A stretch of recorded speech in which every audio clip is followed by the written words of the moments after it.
serving ourselves. No. That might take some time. Yeah, that might take some time. Y'all eat it afterwards. But we want to get this part here. This is your part, right? Yeah, this is my part. Okay. Every time I tell one of these tales, I always have to give a disclaimer because being a Christian man that I am, I'm always concerned about my walk and how others see my walk. I wouldn't want anyone to turn from Christ because of what they see or hear me do. And they have a wrong misunderstanding of that. So saying that there are some invectives in this poem, in this tale, that's curse words, 1 or 2 or 3 maybe, but they're there appropriately and in the context of this class on which Dr. Hall taught us last term. So I have to say that, and if anyone have any problems with that, you can talk to me after class. I'll be happy to explain it to you. Or you can leave if you want to. And I apologize ahead of time for anything I say in this tale that might offend someone, but I do get into the flavor of the tale. This tale is a part 2 tale. I'm only going to do part 1 because this class, Dr. Hall says, is not quite ready for the second half, and I kind of agree. But the premise of the tale is about a retired and reformed pimp and a hoe. And I will use some of the vernacular, so again, I apologize. With all that being said, the tale is called Truth Be Told. And there has never been a tale that's been told quite like this. You ain't gonna find it at no bookstore at the top of some bestsellers list. This is an original. And let me tell you something just so you know. You might want to pay close attention, because I ain't going to tell you this tale no more. Now, before the paper touched the pen, I introduced the pen to the ink. I said, the both of you together going to tell the world just what I think. And then the ink jumped into the pen, and the pen said, well, come on, I'm ready to go. And the paper said, well, come on with it, because I can't wait to fill the floor. Then the paper said, ooh, we damn. I see just what you mean. Go ahead, old man, tell the story. Tell the world just what you seen. Now, me and my old gal, we were sitting in the park, feeding the pigeons and reminiscing.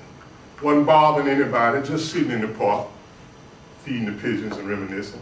When along come this young gang, and they was doing their thing. They was all liquored up, had these young gals with them.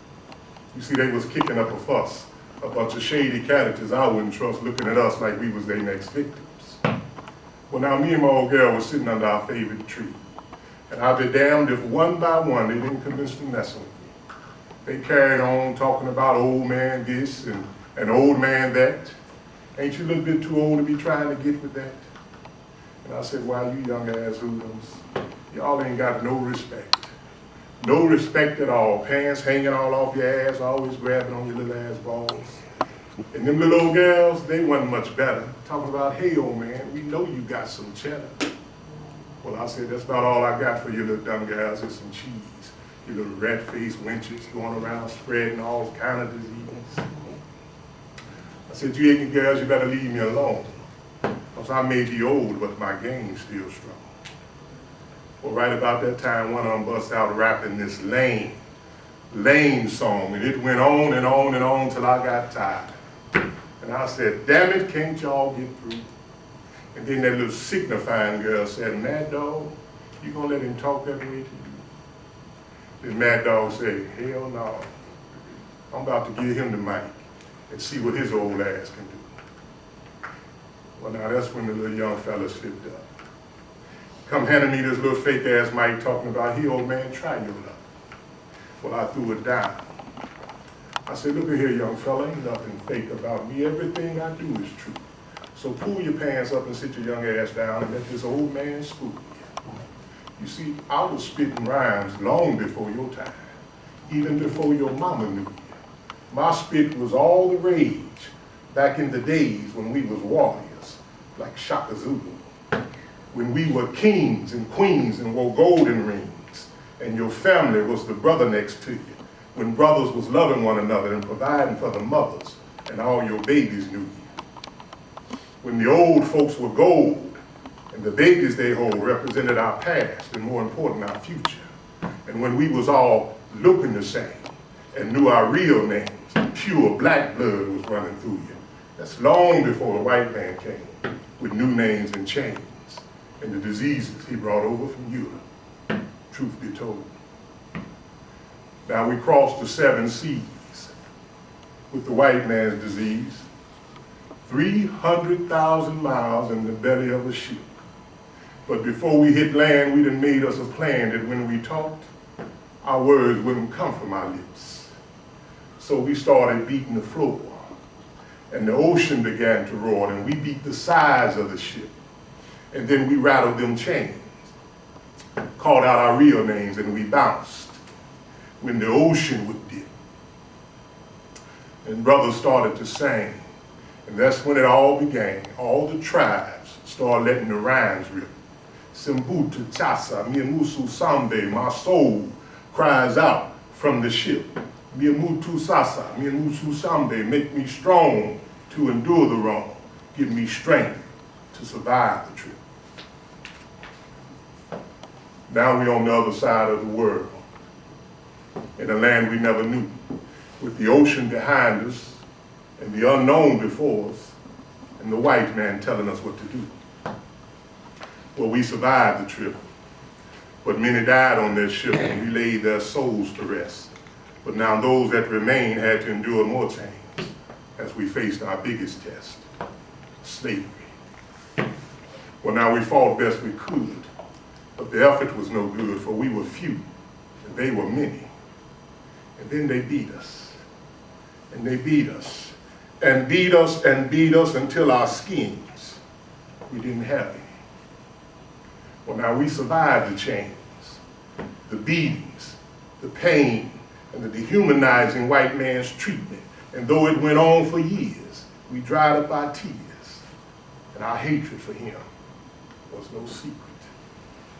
You see, we donned the black leather, and we united together, gave ourselves a name the white man feared like cancer. We painted it on walls in their lily white malls, and the name that we painted was Black Panther. Black power was our cry. Big ass afros that touched the sky, dark shades to cover our eyes as we dared the pigs when they drove by. Bobby, Huey, and Stokely, they knew the real deal. Didn't give a damn about Whitey, didn't give a shit about how he feel.